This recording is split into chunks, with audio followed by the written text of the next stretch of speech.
जय बागेश्वर धाम सरकार, जय बालाजी सरकार। राधे राधे दोस्तों, आप सभी लोगों को जन्माष्टमी की बहुत बहुत हार्दिक शुभकामनाएं। हम आशा करते हैं कि आप सभी लोगों ने व्रत रखा होगा जन्माष्टमी का, और साथ ही में आप लोग भगवान श्री कृष्ण जी का जन्माष्टमी के उनके जन्मोत्सव के उपलक्ष्य में उनका जन्म भी करवा रहे होंगे। आपकी पूजन आरती हो रही होगी और आप चाह रहे होंगे कि हमें अब जन्माष्टमी की व्रत कथा सुनने को मिल जाए, जिससे कि हमें हमारे इस जन्माष्टमी की पूजन का फल, साथ ही में हमें हमारी इस जन्माष्टमी के व्रत का फल संपूर्ण रूप से मिल सके। तो दोस्तों, इस वीडियो में हम आपको सुनाते हैं जन्माष्टमी की अच्छे से संपूर्ण व्रत कथा। तो दोस्तों, आप सभी लोग जानते हैं कि इस कथा को सुनने के बाद आपके कई सारे पाप नष्ट हो जाते हैं, और इस कथा को ज़रूर सुनना चाहिए जन्माष्टमी के दिन, जो कि भगवान श्री कृष्ण जी की ही कथा है। दोस्तों, कथा को शुरू करते हैं। स्कंद पुराण के अनुसार द्वापर युग में मथुरा में उग्रसेन नाम के एक राजा हुआ करते थे, जो स्वभाव से सीधे सीधे थे, जिसकी वजह से उनके पुत्र कंस ने ही उनका राज्य हड़प लिया और स्वयं मथुरा का राजा बन गए। कंस की एक बहन देवकी थी। कंस उनसे बहुत स्नेह करता था। देवकी का विवाह वासुदेव से हुआ। तो विवाह संपन्न होने के बाद जब कंस स्वयं ही रथ हाँकते हुए बहन को ससुराल छोड़ने के लिए जा रहा था, जब वह बहन को छोड़ने के लिए जा ही रहा होता है कि तभी रास्ते में आकाशवाणी होती है, और उस आकाशवाणी में बोला जाता है, जिस बहन को तू इतने प्रेम से विदा करने के लिए स्वयं ही जा रहा है, उसी की 8वीं संतान तेरा संहार करेगी। ये सुनते ही कंस क्रोधित हो गया और देवकी और वासुदेव को मारने के लिए आगे बढ़ा। तभी वासुदेव ने कहा कि वह देवकी को कोई नुकसान ना पहुंचाए।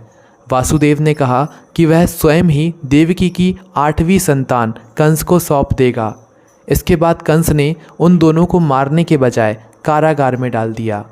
इस तरह से कारागार में ही देवकी ने अपनी 7 संतानों को जन्म दिया, और कंस ने एक एक करके सभी को मार दिया।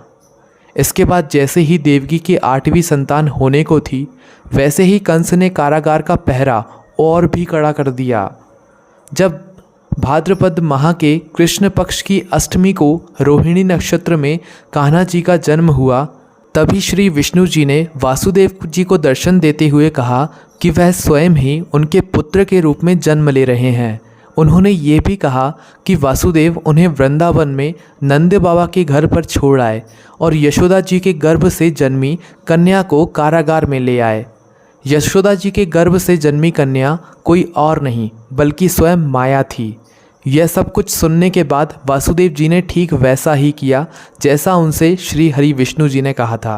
भगवान श्री कृष्ण जी का जैसे ही जन्म हुआ, वैसे ही वासुदेव जी ने उन्हें अपनी गोद में उठाया।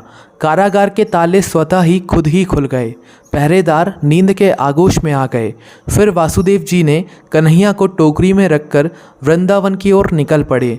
दोस्तों, कहते हैं कि उस समय यमुना जी पूरे उफान पर थीं, और जब वासुदेव जी कन्हैया जी को टोकरी में रखकर ले जा रहे थे, तो उनके चरण को छूने के लिए जो यमुना जी थीं वो और उफान पर आ रही थीं, जिसके बाद यमुना जी ने कन्हैया जी के चरण को स्पर्श कर लिया था। उसके बाद उनका उफान कम हो गया था। दोस्तों, वासुदेव जी ने टोकरी को सिर पर रखा और यमुना जी को पार करके सीधा नंद बाबा के घर पर पहुंच गए। वहां कन्हैया को यशोदा जी के पास रखकर वहां जो कन्या थी उसको लेकर मथुरा वापस लौट आए। जब कंस को देवकी की 8वीं संतान के बारे में पता चला, तो वह कारागार पहुंचा। उसने देखा कि देवकी की 8वीं संतान तो कन्या है, लेकिन फिर भी वो उसे जैसे ही ज़मीन पर पटकने लगता है कि वह माया रूपी कन्या आसमान में पहुंचकर बोली कि रे मूर्ख, मुझे मारने से क्या होगा? तेरा काल तो पहले से ही वृंदावन पहुंच चुका है, और वह जल्दी ही तेरा अंत करेगा। इसके बाद कंस ने वृंदावन में जन्मे सभी नवजातों का पता लगाया। जब उसे यशोदा के लाला का पता चला, तो उसने उसे मारने के लिए कई प्रयास किए, लेकिन कोई भी उस बालक का बाल भी बांका नहीं कर पाया। फिर श्री कृष्ण जी ने युवा अवस्था में कंस का वध किया।